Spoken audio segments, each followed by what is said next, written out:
安排រៀបចំ这个工作我要告诉你好了现在你安排了吗การเงินวันนี้ខ្ញុំបានប្រាប់អ្នកហើយ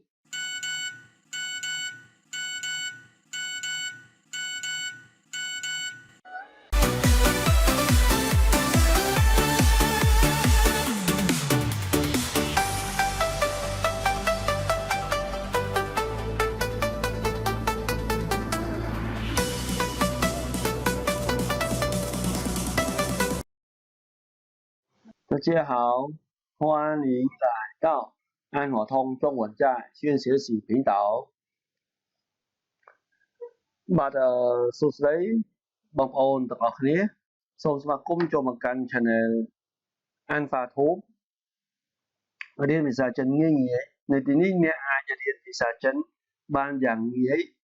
និងប្រើបានពិតក្នុងជីវិតប្រចាំថ្ងៃនៅថ្ងៃនេះសូមយកមេរៀន100ពាក្យចិនសម្រាប់ការងារយកមកបង្រៀនបងប្អូនអញ្ចឹងមុននឹងយើងចូលទៅដល់បងប្អូនអានឆ្លៀតជាភាសាចិនជាមួយ老师បន្តិចទៅ100词汉语相关工作100词汉语相关工作បាទអញ្ចឹងមុននឹងយើងចូលទៅដល់ការរៀនពាក្យទាំងអស់នេះ老师សូមឲ្យបងប្អូនជួយចុច Subscribe ចុច Like ចុច Share និងចុច Comment នៅខាងក្រោមដើម្បីទទួលបាននៅវីដេអូមេរៀនថ្មីៗពី Alpha Tube អញ្ចឹងមុននឹងយើងចូលទៅដល់ការរៀនពាក្យសូមនិយាយបន្តិចទាក់ទងជាមួយនឹងមាតិការបស់មេរៀនរបស់យើងដែលនឹងរៀបរាប់ទាក់ទងនឹងមាតិកាប្រចាំសប្តាហ៍របស់យើងក្នុងការរៀនមួយសប្តាហ៍យើងរៀនមេរៀនណាអញ្ចឹងកុំឲ្យយូរបងប្អូនចូលបាទអញ្ចឹងយើងចូលមកដល់ផ្នែកទី1មានន័យថា基本词汇基本词汇នេះមានន័យថាពាក្យមូលដ្ឋានអញ្ចឹងបានដាក់សញ្ញាគ្រីសមានន័យថាមេរៀនមួយនេះយើងបានរៀនរួចហើយអញ្ចឹងសង្ឃឹមថាបងប្អូនបានចេះពាក្យខ្លះទាក់ទងជាមួយនឹងពាក្យមូលដ្ឋាននេះអញ្ចឹងនិយាយនេះគឺនិយាយចំពោះអ្នកដែលអត់ទាន់ចេះសោះណាបើសិនជាអ្នកចេះហើយក៏អត់អីដែរព្រោះដោយសារតែបងប្អូនរៀនចេះហើយអូខេអញ្ចឹងបន្តមកទៀតយើងនឹងចូលមកដល់កងជួណៃរងមេតិកាការងារដែលយើងនឹងចាប់ដើមរៀននៅក្នុងថ្ងៃពុធនេះអញ្ចឹង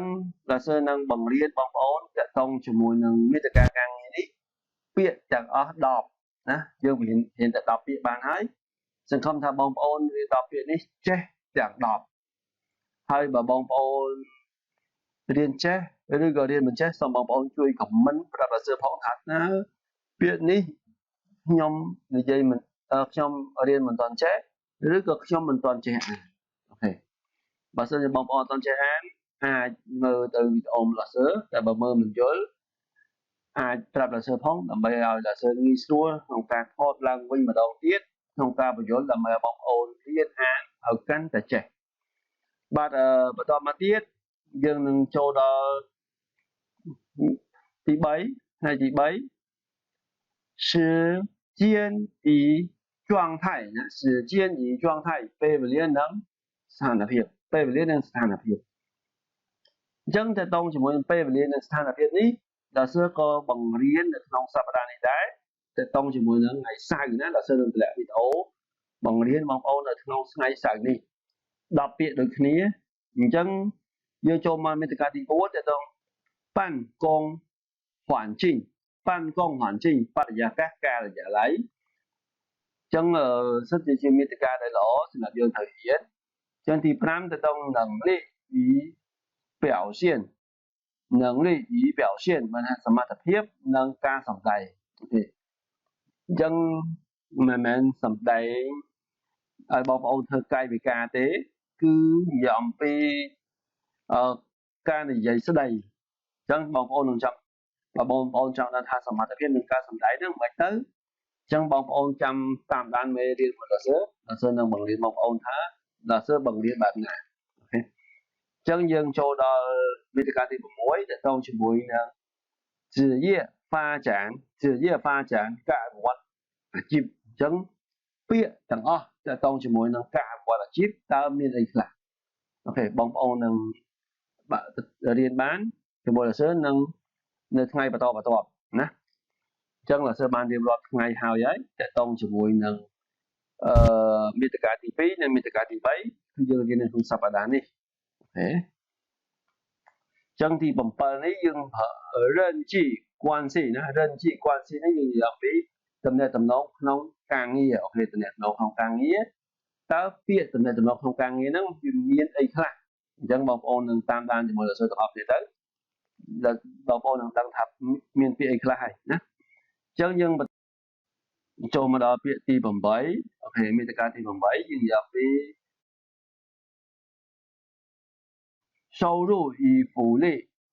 收入与福利ណា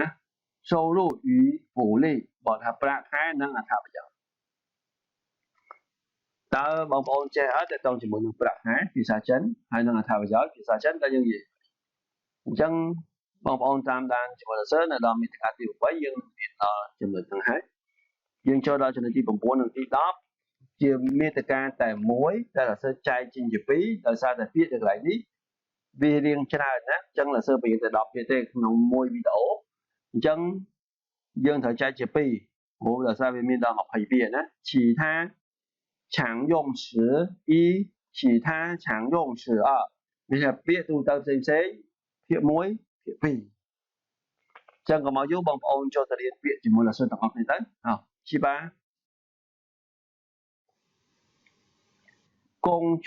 内容យើងบอกថាមាតិកាការងារអញ្ចឹងយើងចូលមកដល់ផ្នែកទី2នៃមាតិការបស់យើងយ៉ាងពីកងជាប់内容មានថាមាតិកាការងារអញ្ចឹងបើសិនជាយើងបកតាមពាក្យមានថាកងជាប់ការងារ内容បកថាអត្ថន័យប៉ុន្តែដល់ពេលយើងបករួមកងជាប់内容យើងប្រើពាក្យថាមាតិកាការងារ verb content តោះយើងចូលទៅរៀនពាក្យជាមួយលោកសើទាំងអស់គ្នាទាំង10ជាមួយលោកសើ好去吧អូខេពាក្យទី1任务是什么呢ភារកិច្ច任务យើងบอกថាភារកិច្ច项目是什么呢គម្រោង就是项目计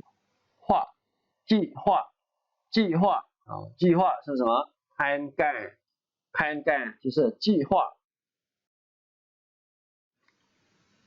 报告就บอกថារបាយការណ៍是报告开会就บอกថាประชุม就是开会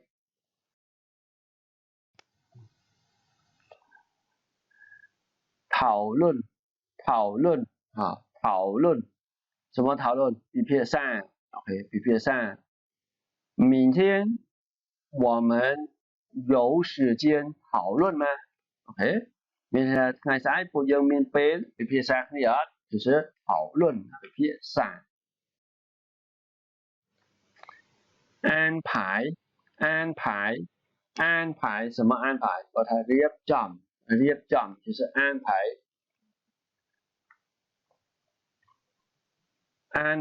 រៀបចំ这个工作我要告诉你好了现在你安排了吗ការងារមួយនេះខ្ញុំបានប្រាប់អ្នកហើយអ្នកបានរៀបចំរួចនៅ就是安排就是រៀបចំ完成យើងบอกថាបញ្ចប់ឬក៏រួចរាល់就是完成这个工作我们完成了。càng ngày mình bồi dưỡng bật chọc hào cái bồi dưỡng lúa như đoạn hào chỉ是完成bỏ thật bật chọc cái có lúa như đoạn检查好，检查是什么呢？ตรวจพินิจ就是检查。今天老板要来我们的工厂，他来检查我们的工作。ថ្ងៃនេះថាកែមករោងចក្រដើម្បីត្រួតពិនិត្យការងាររបស់ពួកយើងจะ检查ត្រួតពិនិត្យ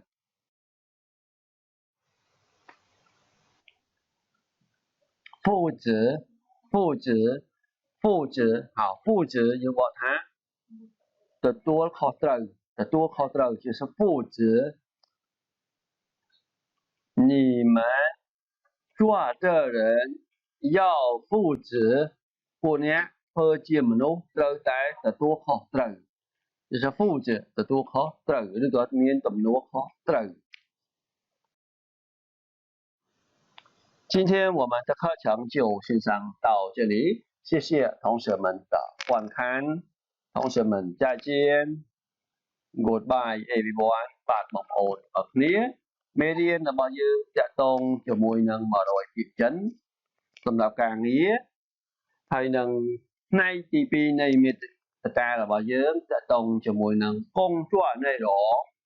មេត្តាការងាររៀនចប់ត្រឹមតែប៉ុណ្ណេះមុននឹងបញ្ចប់ទៅលោកសើសូមឲ្យបងប្អូនជួយចុច like share ជួយចុច subscribe ដល់រូបបណ្ដឹងដើម្បីទទួលបាននៅវីដេអូមេរៀនថ្មីៗពីអានប៉ាធូបន្តមកទៀតលោកសើក៏បានដាក់នៅវីដេអូ3នៅលើក្រោមបើសិនជាបងប្អូនពេញចិត្តលើវីដេអូមួយណាសូមបងប្អូនចុច click ទៅលើវីដេអូមួយនោះដើម្បីរៀនបន្តបាទសូមអរគុណសូមជម្រាបលាជួបគ្នានៅមេរៀនក្រោយទៀត再见